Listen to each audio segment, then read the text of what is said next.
je me suis rendu compte qu'il y a les choses ou les organes que Dieu a mis en nous qui sont vraiment cachés, ok? Et ces organes qui sont cachés, je me rends compte que ce sont réellement des organes que nous devons prendre avec méfiance. En fait, ce sont ces organes-là qui peuvent nous procurer la joie, qui peuvent nous procurer le plaisir, mais en même temps nous amener une tristesse. Ce sont ces organes-là qui peuvent être pour d'autres personnes un sujet de bénédiction, mais aussi un sujet de malédiction. Rassure-toi, je ne vais pas parler de tous les organes aujourd'hui, mais je vais parler encore aujourd'hui particulièrement de ta langue. Waouh! La langue, c'est vraiment cet organe-là qui est caché. Et si je ne parle pas, tu ne vas pas voir ma langue forcément, ok? Mais avec cette langue qui nous permet de parler, nous pouvons réellement bénir les gens et nous pouvons réellement aussi maudire des gens.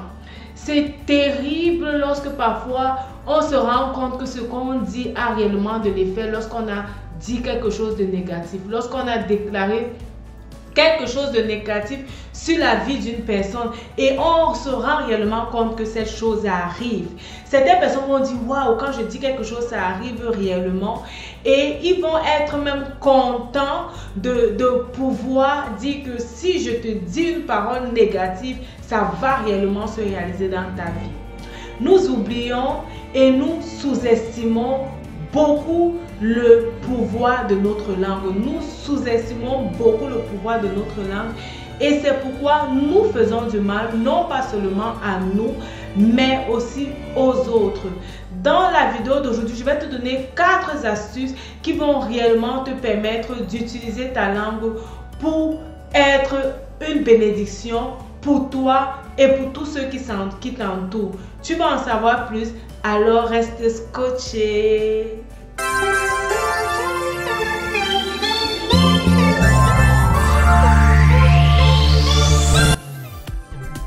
Salut, bienvenue à cette nouvelle émission, bienvenue à quelques minutes d'encouragement. Nous sommes sur Vie de gratitude et je suis Myriam Tapso, ta formatrice et ta motivatrice en ligne. Sur cette chaîne, je partage avec toi les trucs et les astuces qui vont te permettre de vivre une vie épanouie sur cette terre. Une vie épanouie sur le plan financier, une vie épanouie sur le plan familial et une vie épanouie sur le plan spirituel. Dans cette vidéo, je te donne 4 éléments qui vont réellement t'aider à utiliser ta langue pour bénir d'autres personnes. Oui, réellement pour bénir d'autres personnes, non pas seulement d'autres personnes, mais aussi te bénir. Parce que, disons-nous, le bien que nous faisons à l'autre finit toujours par nous arriver. Si tu es quelqu'un de bien, tu ne dois pas recorder ça toi-même. Le bien ne doit pas seulement se passer dans ta vie, mais ce bien, tu vas l'hériter de génération en génération. Ça veut dire quoi? Ça veut dire que parce que tu auras fait du bien à une personne, tes enfants ou aussi les enfants de tes enfants pourront profiter de ce bien-là. Est-ce que ce n'est pas merveilleux? Est-ce que ce n'est pas merveilleux un jour de comprendre que on a agi en la faveur de notre enfant parce que cette personne s'est souvenue de ce que nous lui avons fait, ou bien l'enfant de cette personne s'est souvenu de ce que nous avions fait à ses parents. Je ne sais pas, il y a plusieurs histoires comme ça. Si toi-même tu es passé par là, tu as reçu une grâce dans ta vie à cause de tes parents, à cause de tes aînés, à cause d'un membre de ta famille, partage-le avec moi en commentaire. Je serai très ravie de lire la bénédiction que tu as reçue. Et aussi, il y a des gens qui récoltent aussi le mal parce que dans le passé, des gens de leur famille, les gens qui leur étaient proches ont sémé le mal. Et je crois que si nous voulons réellement être épanouis sur cette terre, nous devons s'aimer le bien et c'est ce à quoi je t'encourage. Fais du bien autour de toi, fais du bien à ceux qui t'entourent et le bien que tu fais à ceux qui t'entourent, n'oublie pas, te revient également. Alors, je vais te donner dans cette vidéo 4 astuces qui vont te permettre de contrôler ta langue et d'amener ta langue à dire réellement ce qui va te créer du bien à toi et à ceux qui t'entourent. Et la 3e astuce, c'est l'astuce que moi je préfère. Alors, si tu veux savoir quelle est l'astuce que je préfère, je t'encourage à écouter cette vidéo jusqu'à la fin. Alors, la première astuce que je vais te donner aujourd'hui, c'est toujours de réfléchir avant de parler. Tu as réellement besoin, avant de parler, de réfléchir, de contrôler tes émotions. Et aussi même de te demander, est-ce que ce que je suis sur le point de dire, c'est quelque chose de bien? Est-ce que si c'est cette personne que j'ai en face de moi qui me dit cette chose, je dois aimer ce que cette personne me dit, je dois apprécier ce que cette personne me dit? Évitons d'agir vraiment dans la précipitation. Évitons de nous réjouir et de faire des choses et nous mettre à dire du n'importe quoi dans la précipitation. Cette semaine encore, je lis le livre des évangiles qui est dans la Bible et on te parle de l'histoire de Hérode. En fait, qu'est-ce que Hérode a fait? Hérode en fait ne voulait pas tuer Jean-Baptiste, bien qu'il était en prison, ok? Il ne voulait pas le tuer. Je vais te mettre la référence de cette histoire et je t'encourage à lire cette histoire. Alors la fille d'Hérodias a dansé devant lui et il était très content. Il a vraiment apprécié ce que cette fille avait fait. Et il a dit, je vais te donner tout ce que tu me demandes. Je paraphrase l'histoire, ok? Je vais te donner tout ce que tu me demandes. Et qu'est-ce que cette fille a dit? Cette fille a dit, je voudrais que tu me donnes la tête de Jean-Baptiste sur un plat. Et il était confronté à sa parole. Il était vraiment confronté à sa parole. Et il a fait ce qu'il ne voulait pas faire seulement parce qu'il devait tenir à sa parole. Je t'encourage réellement à réfléchir. Ne te précipite pas pour parler. Même si quelqu'un te fait réellement du bien et que ton cœur est dans la joie, prends vraiment le temps de parler et dis-toi, est-ce que ce que je suis sur le point de déclarer, c'est quelque chose que je peux réellement faire?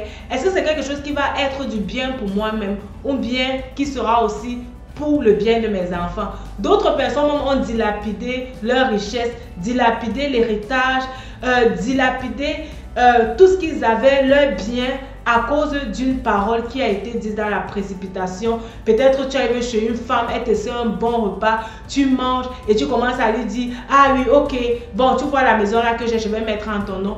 Et tu oublies en fait que cette femme, ce n'est pas même ta femme légitime et que cette richesse, tu l'as conçue avec ta femme légitime et que c'était pour le bien de tes enfants. Je ne t'encourage pas à avoir les femmes étrangères, ok? Mais je veux réellement t'encourager par cette vidéo à réfléchir avant de parler. La deuxième astuce que je vais te donner, c'est ne parle pas quand tu es en colère. Les mamans savent bien de quoi je parle. Ne parlez pas quand vous êtes en colère. Faites réellement l'effort, je vous en supplie, de ne pas parler lorsque vous êtes en colère. Nous savons que les enfants ou bien les autres savent nous mettre en colère. Particulièrement quand tu es entouré des petits-enfants et ils se comportent d'une certaine manière, vraiment tu es fatigué, ok? Et c'est là qu'on va injurier l'enfant, c'est là qu'on va dire des choses négatives, on va chasser l'enfant, on va taper l'enfant, on va faire ci, on va faire ça. Évitons réellement de parler lorsque nous sommes en colère. La colère, en fait, ne t'aide pas. La colère ne te construit pas. Au contraire, la colère te détruit. Et la colère va détruire tout ce que tu as bâti de bien. Donc, n'agis pas dans la colère. Lorsque tu es en colère, rentre vraiment sur toi-même, ok?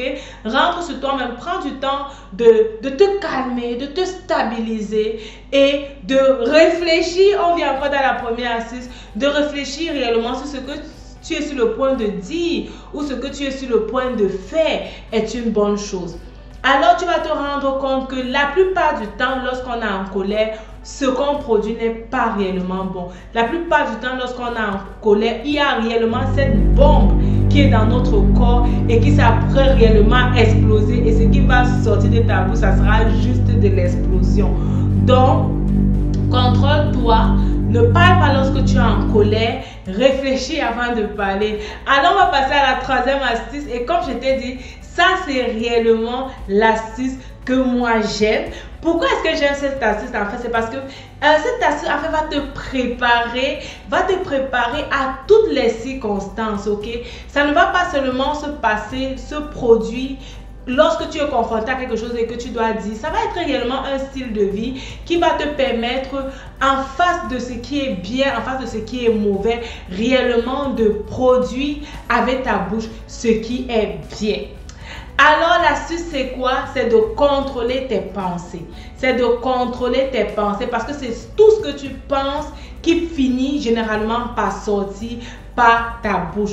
Tu dois contrôler tes pensées vis-à-vis des autres, pas seulement vis-à-vis de toi, pas des pensées qui te rabaissent, pas des pensées qui te diminuent et qui te montrent que tu n'es rien, tu ne peux rien, tu n'as jamais rien fait, tu ne sais à rien. Non. Pas des pensées qui t'amènent à comprendre que des gens autour de toi ne servent à rien, cette personne ne t'a jamais aimé, ça ne sert à rien de forcer le contact, ou bien cette personne a toujours parlé de commérage, a toujours, non. Mais réellement des pensées qui te construisent, qui te montrent en fait que tu es quelqu'un de bien, tu aspires à ce qui est bien, tu fais du bien aux autres, tu aides, tu es une bénédiction pour les autres, tu fais du bien à toi-même, tu réussis, tes objectifs sont atteints.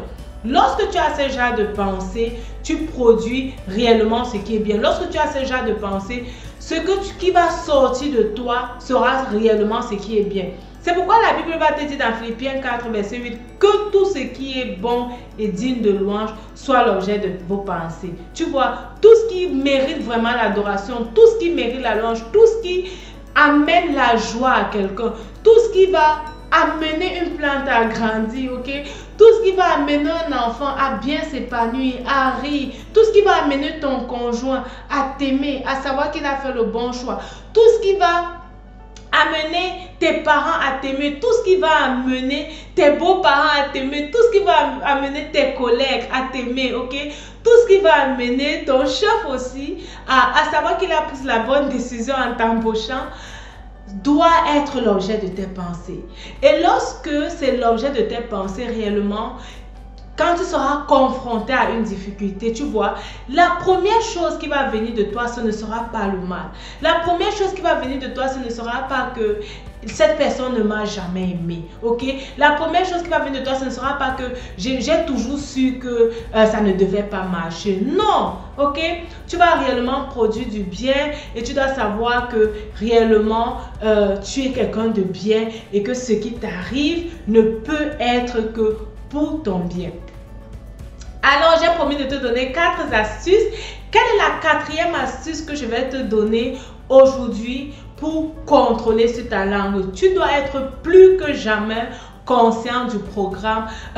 Tu dois être plus que jamais conscient du pouvoir de ta langue. La 4e astuce que je te donne aujourd'hui, c'est de faire attention à ton entourage.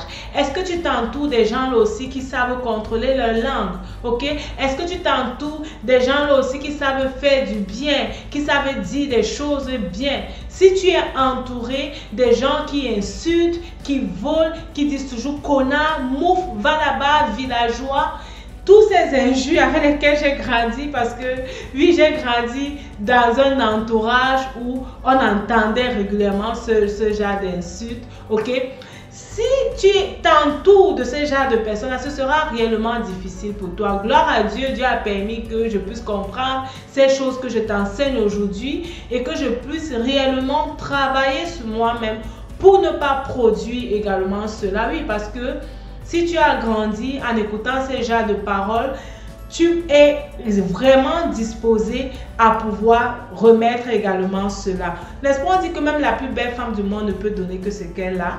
Donc, c'est comme ça. C'est pourquoi tu dois travailler en toi-même. Tu dois, lorsque tu prends conscience de ces choses, tu dois veiller sur tes fréquentations, ok? Veiller sur les gens avec qui tu passes la plupart de ton temps. Tu es réellement la somme des 5 personnes qui t'entourent. Donc, si tu t'entoures de bonnes personnes qui disent de bonnes paroles, qui sont une bénédiction pour les autres, qui ne pensent pas du mal des autres, mais qui donnent la joie aux autres, qui savent faire les compliments aux autres, tu vas te rendre compte que toi également, tu seras comme ça.